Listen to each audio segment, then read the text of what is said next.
YouTube, what's going on? It's your boy Bink, and I'm here with my official build video. Now, I did get a lot of requests in stream to do this video. At first, I was not, just because I didn't know if it was the best build in the game. I know it was best for me and the best for how I play the game, but at the end of the day, when you get your badges, this is by far one of the best builds in the game. So before we actually continue, if you're new, go and hit that subscribe button and click those notifications so you can get the notifications for any time I post or I go live on Twitch. So let's get into it. Alright, so at first I spent so many hours just going up and down this pie chart. I spent so many hours going up and down this pie chart. It was ridiculous. Like I couldn't figure out what I wanted to do, how I wanted to make this do. It was just I was annoyed. Like, to be honest, it was hard. So what I ended up going with was this guy right here. As you see, your close shot is an 84 when you max it out. Driving layup is okay. But when you go down to the mid-range, 3-point, free throw, and then go down to your defensive attributes, they're as solid as you can pretty much get unless you go with a pure glass or the paint beast, which I think paint beasts are some freaking monsters in here. But I decided to go with the glass lock, just because, like I said, on the way that I play, I just felt like it fit me best by how the attributes are. So I want this guy right here, and then with the attributes, you have a few that you can choose from. You got the first one, which it's horrible. I don't know why anybody would want to choose this one. It's stupid. At the end of the day, I did go with this guy because you do get a 54 vert with 90 strength. Now, when you up the weight and you up the arm length, you're gonna sacrifice some vertical, but you get some strength.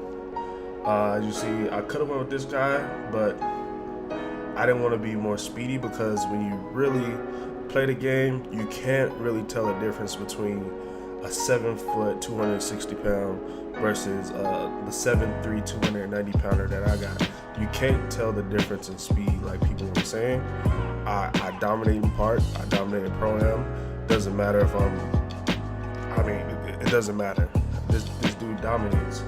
So I actually went with this guy right here, the second one. So we're gonna click on this guy.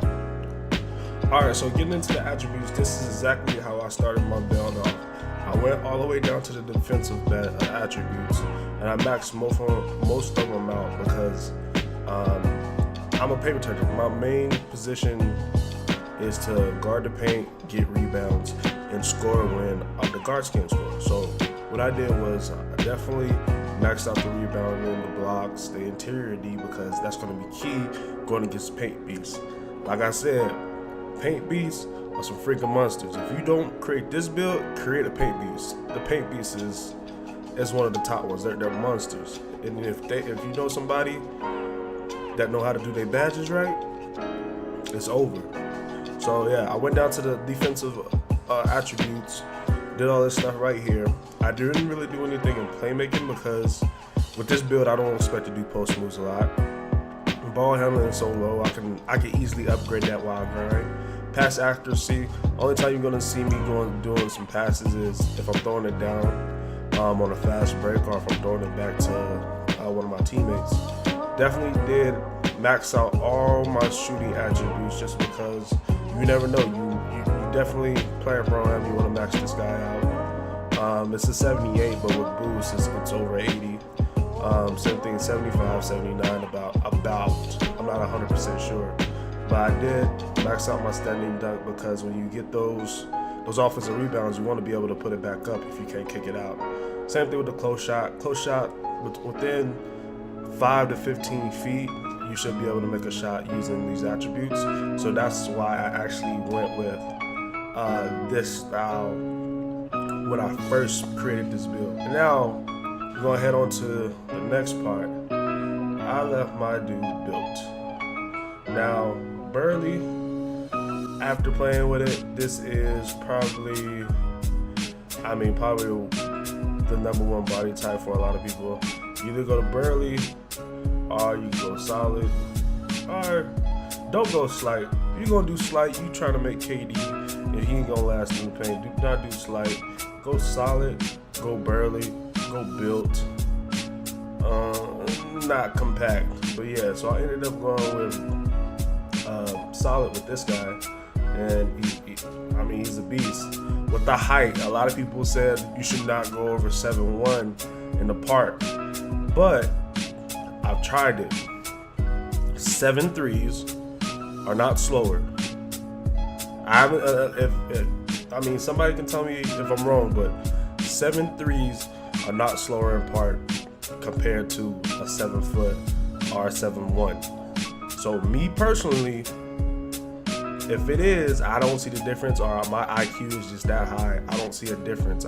Only time I get blown by is a pure playmaker, which if they have Hall of Fame quick step, 9 times out of 10 they're gonna get past you. So me, I did go with 7'3". Now you do lose some for your driving dunk, your driving layup. Some of your shooting does go down, but with this build, don't expect to shoot a lot. Like with this build, if you want to shoot a lot, don't make this build. But if you want to grab rebounds, be able to put it back up, do some crazy, like I did a crazy snatch block. This is the perfect build for you.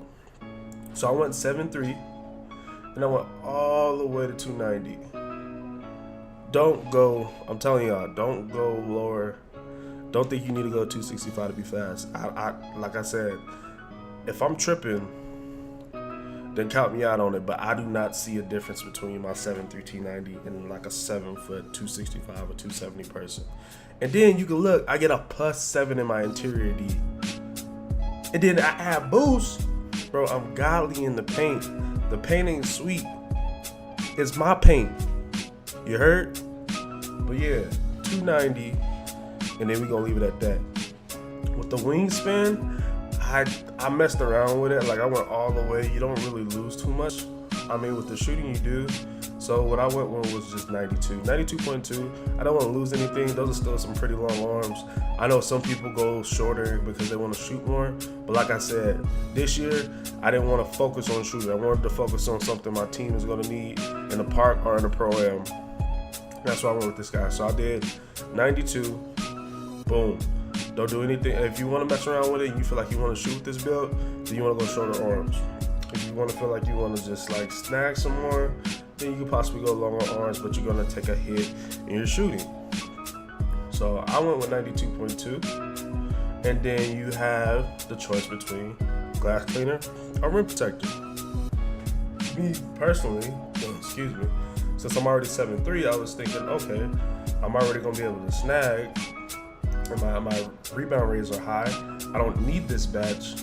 So I went rim protecting because just in case, I have extra defense when I have my takeover. So I went with this guy, complete the build, and this is my Dennis Rodman build. Man, bro, glass cleaner lockdown, one of the best builds in the game. Me personally, I do think it's one of the best builds in the game for Park and Pro-Am. And if you guys want to, definitely try one out, test the build. You know, that's why we got this right here. Test the build out. If you like it, make it. If you don't, create another one, bro. But yeah, it's been your boy Bink. Go ahead and leave a like, share, and subscribe if you're new. Make sure you turn on those notifications. I am streaming on Twitch a lot, so make sure you follow my Twitch, Big Bink. It's right there on the screen. I'm Path the affiliate, bro. I mean, streaming is dope. I love streaming, but make sure you are following my Twitch because I am more active on there than with YouTube, especially with my school schedule. So make sure you follow me there. I love you guys, and I'll see you in the next video. Peace.